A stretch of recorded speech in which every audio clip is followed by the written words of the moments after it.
Tiga amalan ini dilakukan oleh masyarakat Gaza, Palestina. Kata para ulama, kata beliau, wa in wajadtumuha, kalau kalian sudah merasakan kenikmatan, kenyamanan hidup dengan tiga hal ini, maka pegang. Sering bertanya, gimana sih supaya kita bahagia, kita mulia? Jawabannya cuma satu juga. Ya, carilah jalan kemuliaan. Nah, ketika kita hanya berinteraksi dengan Al-Quran, lanjutkan saja, tapi carilah kebahagiaan dengan Al-Quran.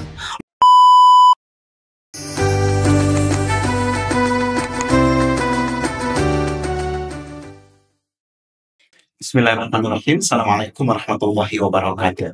Waalaikumsalam warahmatullahi wabarakatuh. Alhamdulillahilladzi anzala al-Qur'an hudal linnasi wa bayyinatin minal huda wal furqan. Asyhadu an la ilaha illallah wahdahu la syarika lah, asyhadu anna Muhammadan abduhu wa rasuluh. Allahumma shalli ala Muhammad wa ala ali Muhammad. Sobat dakwah yang insyaallah dimuliakan Allah. Puji syukur kehadirat Allah, kita sampai saat ini masih mencintai Al-Qur'an. Salawat dan salam semoga Allah limpahkan pada kekasih kita, orang yang menerima Al-Qur'an, yaitu Rasulullah Muhammad SAW. Alhamdulillah, sobat dakwah dimanapun berada, telah hadir di tengah-tengah kita Al-Ustadz Al-Mukarram Aswan Haidi FPDI, Dewan Pakar LTQ, Lembaga Tahsin dan Tahfiz Dewan Dakwah Pusat. Alhamdulillah, beliau bisa membersamai kita kali ini. Kita akan membahas seputar Al-Quran. Mudah-mudahan obrolan ini menjadi obrolan yang bermanfaat. Kita sapa dulu Ustadznya. Assalamualaikum Ustadz Aswan. Waalaikumsalam warahmatullahi wabarakatuh. Gimana selama di Lampung? Alhamdulillah, aman, sangat menyenangkan sekali, Masya Allah. Alhamdulillah. Ustadz berasal dari? Asal daerah dari asli Sambas, Kalimantan Barat. Oh subhanallah, beliau dari Sambas rupanya menantau ke Jakarta. Alhamdulillah hari ini bisa membersamai kita dalam obrolan santai kita dengan sobat dakwah di Lampung. Ada beberapa hal mungkin Ustaz yang ingin kami mintakan pendapat pada Ustaz berkenaan dengan Al-Quranul Karim. Kita tahu Al-Quran ini adalah kitab suci umat Islam dan dia menjadi inspirasi terbaik sepanjang sejarah. Kalau kita melihat bagaimana di Palestina misalnya, kita mengetahui bagaimana anak-anak Palestina dalam kondisi yang sangat mengenaskan, rumah-rumah mereka hancur, mereka tinggal di lorong-lorong bawah tanah. Tapi subhanallah, bagaimana mereka bisa tersenyum ketika berinteraksi dengan Al-Quran. Ini gimana menurut Ustaz? Assalamualaikum warahmatullahi wabarakatuh. Baik, bismillahirrahmanirrahim. Assalamualaikum warahmatullahi wabarakatuh. Waalaikumsalam. Alhamdulillah, salatu wassalamu ala rasulillah wa ala alihi wa sahbihi wa mawalah. Tadi kita mendengarkan pertanyaan indah tentang saudara kita yang ada di Palestina, yang hari ini mereka terbukti bahwa interaksi mereka terhadap Al-Quran tetap intens, walaupun mungkin keadaannya tidak sebagaimana yang kita harapkan. Nah, ada satu hal yang mungkin amat sangat menarik. Kenapa itu terjadi? Di antaranya adalah karena Al-Quran ini memang menjadi sumber inspirasi, sumber kekuatan, menjadi jalan bagi mereka, sehingga dalam keadaan apapun itu mereka tetap bahagia. Nah, ternyata apa yang mereka rasakan ini diawali dengan mereka ini melaksanakan pesan-pesan para ulama. Sebagaimana misalnya ada ungkapan Al-Imam Al-Hasan Al-Basri ini terkait masalah cara supaya kita ini enak, senang, nyaman dalam kondisi apapun ya. Bahkan juga dalam kondisi perang saja kita nyaman, sebagaimana saudara kita yang ada di Palestina. Apa nasihat Al-Imam Al-Hasan Al-Basri ini? Tafaqqadu al-halawata fi thalathin. Jadi carilah tiga kenikmatan ini dalam hidup, kenikmatan yang amat sangat nikmat. Dan itu hanya ada pada tiga tempat. Masya Allah ya, ini yang kita dalami. Ternyata orang Palestina tuh siapapun mereka, anak kecil, putra-putri, dewasa, putra-putri, bahkan mungkin lansia mengamalkan pesan para ulama ini. Carilah tiga tempat untuk mendapatkan kebahagiaan sejati. Apa itu? Pertama adalah as-shalah. Nah, jelas ya, as-shalah. Mereka kita lihat mereka konsisten dalam sholat. Subhanallah. Yang kedua adalah Al-Quran. Al-Quran kita lihat mereka tidak hanya memegang, kalau nggak memegang pun lisannya tetap berkata Al-Quran. Tidak hanya itu, mereka juga mendalami apa yang disebutkan oleh Al-Quran, bahkan mereka benar-benar mengamalkan. Subhanallah. Nah, yang ketiga itu adalah apa? Ad-du'a. Ketika dia berdoa. 3 amalan ini dilakukan oleh masyarakat Gaza, Palestina.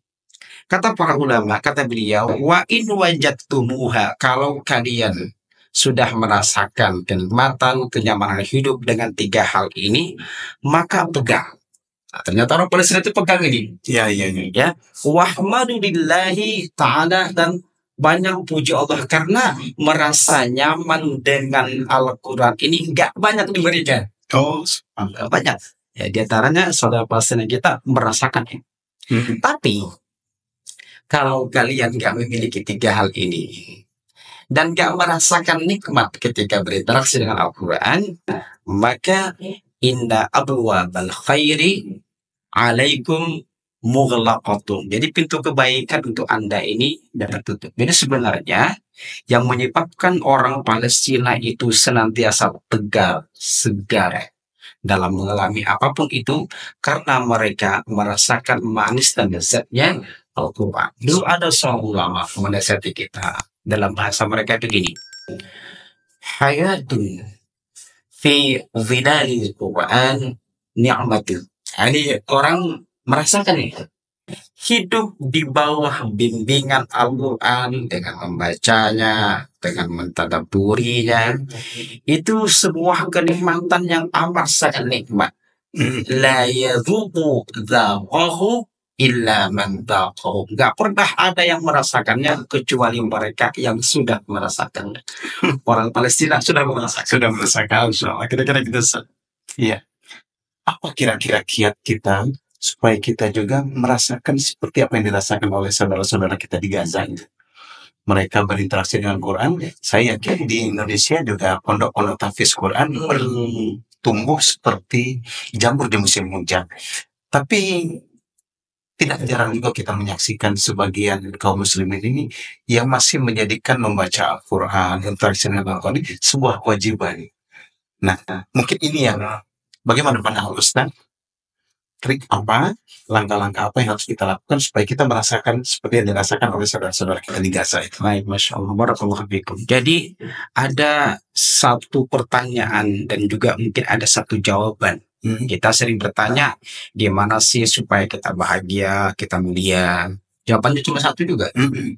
Ya, carilah jalan kemuliaan. Nah, ketika kita hanya berinteraksi dengan Al-Quran, lanjutkan saja. Tapi carilah kebahagiaan dengan Al-Quran. Allah itu sebenarnya sudah amat sangat jelas mengatakan kepada kita. Ya, ini pelajaran untuk kita ya. Saudara kita di Palestina. Allah mengatakan apa? Laqad anzalna ilaikum kitaban fihi dzikrukum afala taqilun. Jadi kata Allah, sungguh kami sudah turunkan kepada kalian ini sebab-sebab kemuliaan bagi kalian. Nah, ternyata apa sebab kemuliaannya? Al-Quran. Allah nanya di kita, kamu nggak berpikir apa?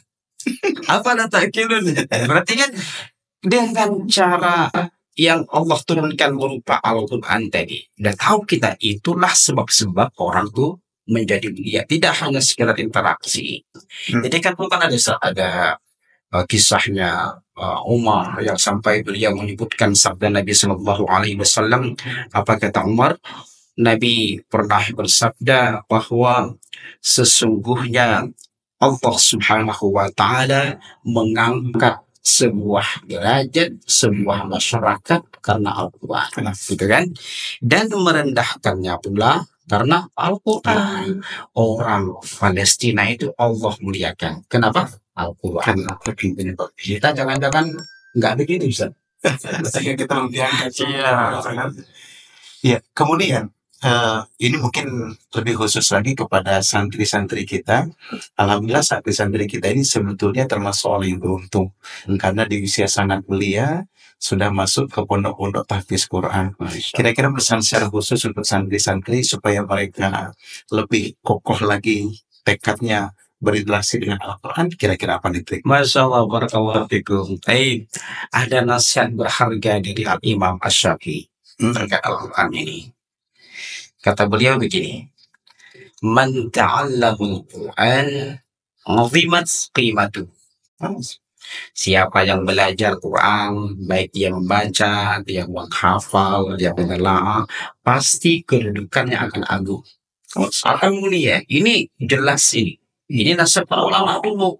Karena kita nggak mungkin membiarkan dan mencapai sebuah kemuliaan kalau nggak ngikutin perkataan para ulama. Siapa yang belajar Al-Quran pasti masa depannya akan ceria, akan terhormat dia. Bahkan para ulama berkesimpulan, siapa saja yang berinteraksi dengan Al-Quran, siapapun dia, pasti akan mulia. Misalnya kita lihat, katakanlah, malaikat Jibril itu kan Allah perintahkan menyampaikan Al-Quran kepada Rasulullah SAW. Sehingga malaikat ini bergelar siapa? Bergelar apa? Dia sebagai tuannya para malaikat. Sayyidul malaikat. Sayyidul malaikat. Allah turunkan Al-Quran kepada Nabi. Kepada Rasulullah. Sehingga beliau adalah menjadi Sayyidul Anbiya. Sayyidul Khairul Anbiya. Nabi yang terbaik. Kemudian Allah turunkan Al-Quran di bulan Ramadan. Sehingga Ramadan menjadi sebaik-baik bulan. Sebaik-baik bulan. Allah turunkan Al-Quran di malam Lailatul Qadar. Sehingga Lailatul Qadar menjadi hari yang terbaik. Jadi kalau kita ingin menjadi mulia, maka berinteraksilah dengan Al-Quran. Jadi kepada semua, ya sobat dakwah, ingin mulia, akrablah dengan Al-Quran. Ya, kemuliaan diawali dengan bagaimana keimanan kita dengan Al-Quran. Betul. Ya, kemudian misalnya begini, ada ungkapan dari beberapa orang yang mengatakan negara kita kan bukan negara Arab, bukan negara Islam, sehingga bisa jadi ada ungkapan yang mengatakan bahwa Al-Quran tidak cocok di negara kita. Ini gimana Pak Ustaz? Ya Allah ya. Pemikiran seperti ini ya sudah sebagian kecil sering kita dengar ya, bahwa Al-Quran ini ya seperti itu dah pada mereka. Maka kita sampaikan pesan Allah Subhanahu wa Ta'ala. Misalnya begini, ketika Allah memerintahkan manusia Adam, Hawa turun ke bumi, Allah kan pesan sederhana, ihbitu minha jami'a fa imma ya'tiyannakum minni huda faman tabi'a hudaya fala khaufun 'alaihim wa lahum yahzanun. Jadi Allah tuh sudah menyuruh manusia turun ke bumi, tapi Allah berikan cara tersebut. Ada dua tuh, ada Al-Huda. Al-Huda itu apa? Al-Quran. Di antaranya ya, ada mengatakan juga adalah Al-Hadis. Kalau kalian ikuti ini, maka kalian akan ketika dihadapkan dengan masa depan, nggak akan kalian khawatir. Ketika mikir masa lalu, kalian nggak akan bersedih. Nah, Al-Quran ini, dia berlaku sejak zaman silam hingga yaumul qiyamah. Dan berlaku di waktu kapanpun dan di tempat manapun. Ya, kita di Indonesia nyocok dengan Al-Quran. Di Amerika nyocok. Jadi di mana-mana pun nyocok, karena memang Allah yang menciptakan kita dan Allah membekali sebuah peta abadi yang menunjukkan kita, mengantarkan kita kepada kemuliaan, dan itu adalah Al-Quran. Iya. Mungkin ini yang terakhir Ustaz, berkenaan dengan tema sensitif mungkin. Di antara ayat-ayat Al-Quran itu ada ayat-ayat yang kesannya mengizinkan orang poligami. Nah, ini mungkin ya, ada sebagian penggiat para feminin yang mengatakan, bahkan dengan nyinyirnya berkata, ustadz-ustadz itulah bahkan yang sangat menginginkan poligami itu. Sementara di negara kita ini lebih mayoritas monogami. Nah, jadi kira-kira gimana kita menyikapi penentangan dari sebagian kaum wanita kita berkenaan dengan ayat Al-Maidah yang mengizinkan orang nikah lebih dari satu. Tapi Al-Quran itu adalah kemuliaan. Siapa yang meyakininya mulia, siapa yang mengamalkannya dia mulia. Al-Quran berkata demikian karena memang itulah solusi tepat untuk kita yang Allah sendiri menciptakannya. Maka ketika pikiran kita sepertinya nggak nyocok dengan apa yang disebut Al-Quran, jadi tidak layak kita mengatakan Al-Quran itu salah. Iya. Nah, yang salah jangan-jangan adalah cara berpikir kita. Karena Allah lebih tahu tentang bagaimana dia menciptakan, apa jalan terbaik untuk makhluk yang diciptakannya. Jadi semua isi Al-Quran itu adalah benar. Makanya nih ada perkataan, ada seorang penulis Dr. Said Muhammad.